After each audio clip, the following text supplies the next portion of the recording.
मोतीपुर नामक एक छोटे से गांव में सेठ करोड़ीमल रहता था। वह था तो बहुत अमीर, लेकिन उतना ही कंजूस भी था।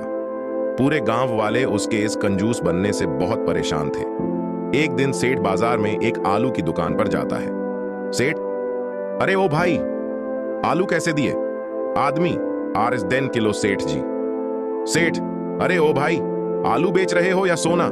इतने महंगे आलू भैया, इतने महंगे। आदमी, सेठ जी, इस पूरे रामपुर गांव में इसी दाम के आलू बिक रहे हैं। सभी ये खरीद रहे हैं और आपको महंगे लग रहे हैं। आपको लेना हो तो लो, वरना रहने दो।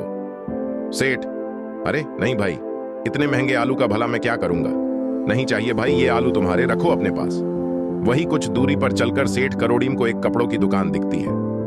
दुकानदार, अरे सेठ जी, आइए आइए, कल ही बहुत सुंदर सुंदर साड़ियां लेकर आया। ये देखिए, आप भी ले जाइए भाभी जी के लिए, खुश हो जाएंगी वो। सेठ, हाँ हाँ क्यों नहीं, चलो आज ले ही जाता हूं मंजूरी के लिए साड़ी। कब से वो बोल रही है मुझे एक नई साड़ी के लिए। हाँ, ये बताओ भैया, कितने की दोगे ये साड़ी?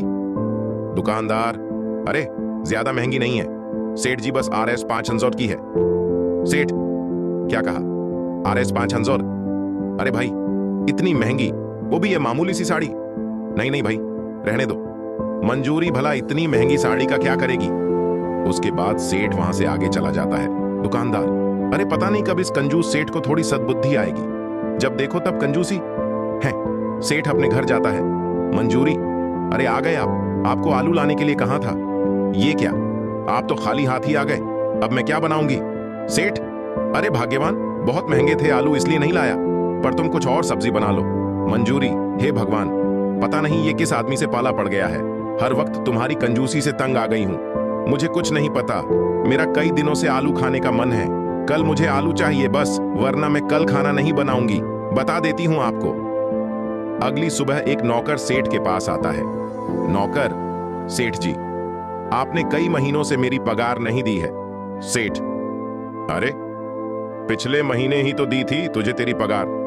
नौकर, सेठ जी, वो पिछले महीने की बात नहीं, कई महीने बीत चुके हैं उस पगार को तो। मंजूरी, अरे क्यों करते हैं आप ऐसा? दे दीजिए ना बेचारे को पगार, आखिर उसे भी तो अपने बीवी बच्चे पालने होते हैं। आप भी क्यों इतनी बहस करते हैं जी? सेठ, अरे हाँ हाँ ठीक है, तुम चुप रहो, मैं कहीं भागा थोड़े ही जा रहा हूं, दे दूंगा इसकी पगार, कल आकर लेकर जाना, ठीक है? नौकर, ठीक है सेठ जी, जैसी आपकी मर्जी।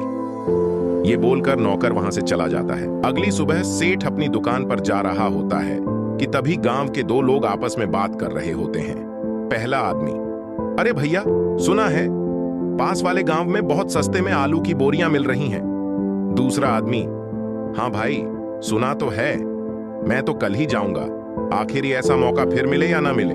सेठ, अरे सस्ते में आलू की बोरियां, अरे वहां तो मैं जरूर जाऊंगा पास वाले गांव में, और मंजूरी को सस्ते में खूब सारे आलू लाकर दे दूंगा।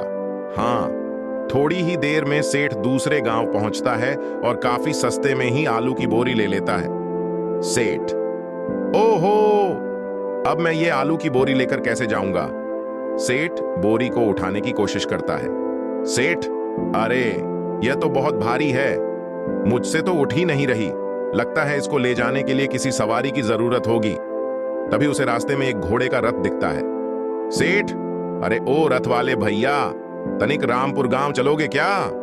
रथ वाला, अरे हाँ सेठ जी, क्यों नहीं, बिल्कुल चलेंगे, लेकिन आज हमारे घोड़ों की तबीयत ठीक सी नहीं है, इसलिए जरा आराम से बैठिएगा।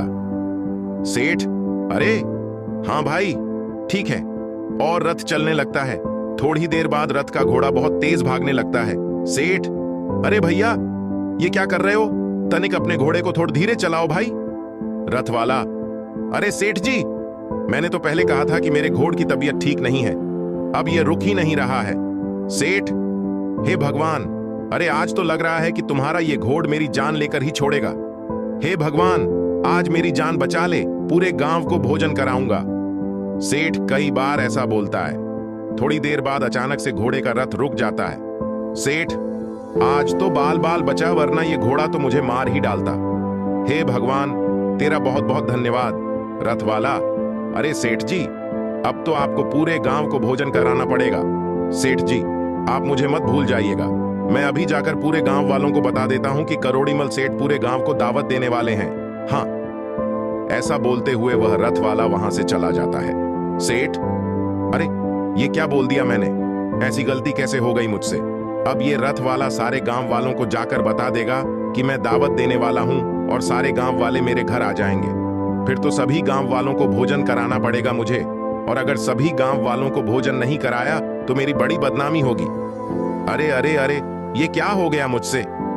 ये सोचकर ही सेठ बड़ा उदास हो जाता है। सेठ अपने घर जाता है। मंजूरी, अरे आ गए आप? कहां चले गए थे? काफी देर में लौटे हैं। सेठ, अरे मैं तो तुम्हारे लिए आलू की बोरी लेने गया था, लेकिन एक नई मुसीबत आ गई। मंजूरी, क्या हुआ जी? आखिर ऐसी कौन सी मुसीबत आ गई है? आखिर क्यों ऐसी बातें कर रहे हैं? सेठ अपनी पत्नी को सारी बात बताता है।